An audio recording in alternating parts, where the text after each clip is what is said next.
Mucho texto.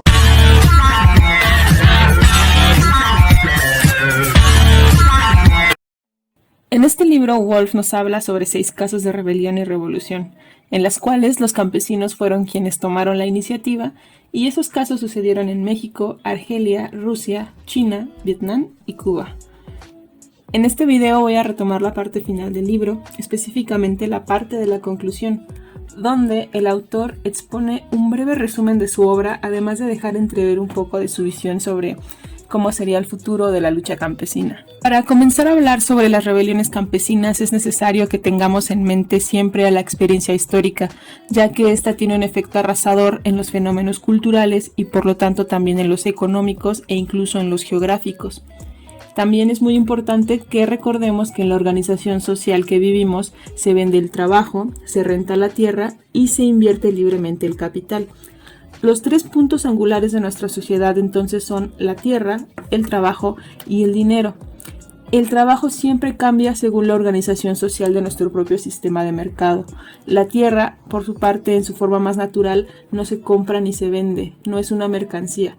El ser humano es quien la va a convertir en una mercancía a partir de los sistemas económicos que él mismo se ha impuesto. Entonces, mientras en algunos sistemas la tierra es un atributo natural de la comunidad, en nuestro sistema capitalista se le ha despojado de la misma obligación social porque fue arrebatada de sus dueños originales. Así es como el capitalismo se encargó de producir su propia revolución. ¿Y cómo es una revolución capitalista? Desigual, obviamente. Se crea un enfrentamiento global a gran escala y no solo de tipo económico, porque el capitalismo crece sin importar la circunstancia histórica y geográfica. Y de hecho, ya sabemos muy bien cómo fue que Europa, una zona muy pequeña, salió a la conquista de tierras ajenas para beneficiarse del saqueo. Todo esto valiéndose de técnicas de navegación y exploración que sirvieron solamente para gestar la acumulación originaria. Claro que el éxito del saqueo europeo generó un gran deseo de expansión. Tengamos en mente que de existir problemas internos en las comunidades, de pronto se vivió una bonanza, gracias al dinero que generaban las nuevas mercancías de las tierras colonizadas. Entonces, la única palabra para definir al capitalismo sería predatorio. Estamos tan acostumbrados a vivir así que parece que se olvidó cómo eran las cosas antes de que el capitalismo emergiera cual monstruo Godzilla en el océano. Antes de que la mentalidad mercantilista se apoderara de la sociedad, la vida se basaba en el equilibrio social. Existía estabilidad entre las transferencias de los excedentes de los campesinos a gobernantes y además existía un mínimo de seguridad para el agricultor. El capitalismo destruyó esta estructura, separó a las personas de su matriz social y las dejó como simples actores económicos. Claro que hay quien dice que el capitalismo liberó al ser humano como un agente económico, pero omiten el costo de esto, el sufrimiento. Marx se va a referir a este sufrimiento como enajenación. Es así como los campesinos tuvieron que aprender a hacer máximas ganancias, pero reduciendo al mínimo los gastos. Comprar barato y vender caro.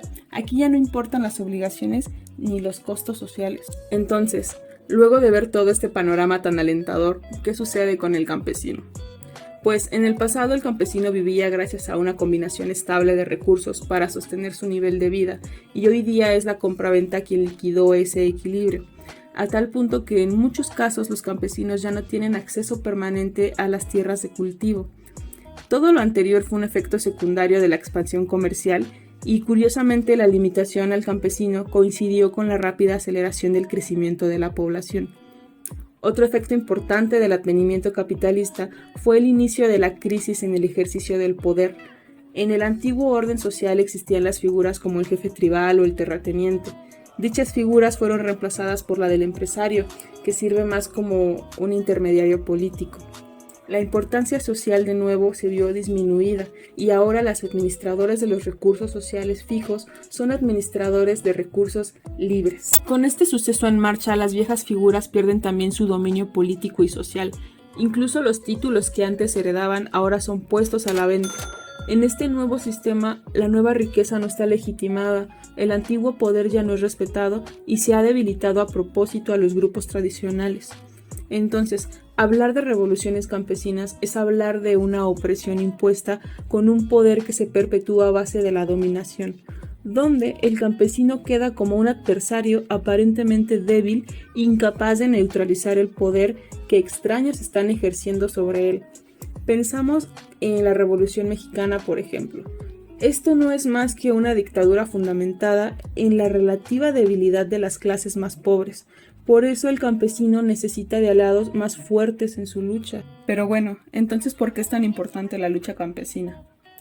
Es muy importante porque donde las perturbaciones sociales producidas por el mercado no son controladas, la crisis de poder va a terminar afectando a todo el sistema. Todas las personas saldrían sin excepción afectadas. En las luchas campesinas también existen varios tipos de actores sociales, como los mediadores económicos, que al mismo tiempo funcionan como agentes de disolución social.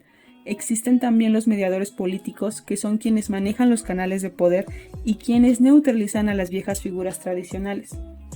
Mientras que estas antiguas figuras de poder solo tienen como opción alzar la voz en tono de protesta.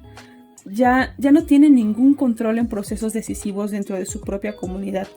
El nuevo sistema puede incluso tratar de frenarlos con paja burocrática y dejarlos como simples oyentes de los planes que piensan imponer. Sin embargo, en este nuevo sistema de poder también van a ser una figura que no va a responder directamente a este, y es la de los profesionales, quienes son alentados por las nuevas necesidades sociales donde ellos surgieron y que sufren día a día.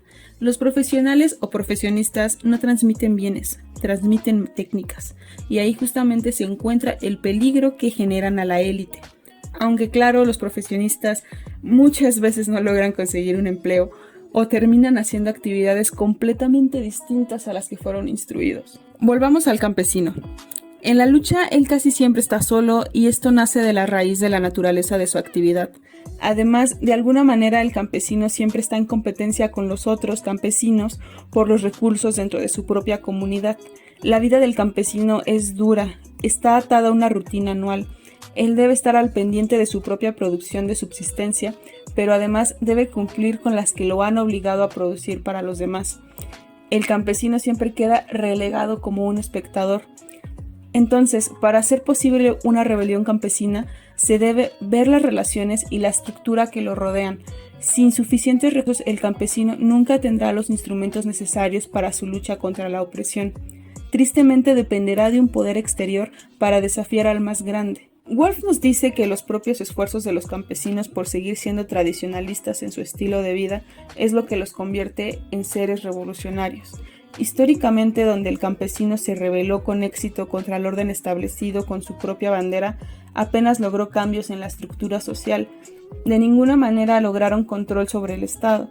Entonces, los campesinos ven al Estado como un mal que debe ser reemplazado lo antes posible por un orden doméstico, y por eso el campesino es el anarquista natural. Entonces, para ir ya dejando el tema por la paz, las rebeliones campesinas del siglo XX no solo responden a problemas locales, ahora son reacciones locales a disturbios sociales de gran importancia, que han sido causados por cambios fuertes en la propia sociedad.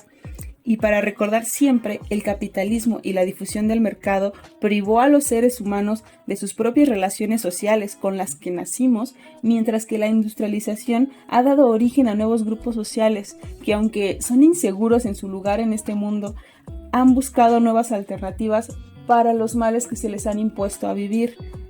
Nada es estático. El campesino es un rebelde, un sujeto de esperanza contra el sistema capitalista. Ya no estamos a favor de ver el campesino como la figura trágica en opresión, cuando su simple existencia es un acto completo de anarquía.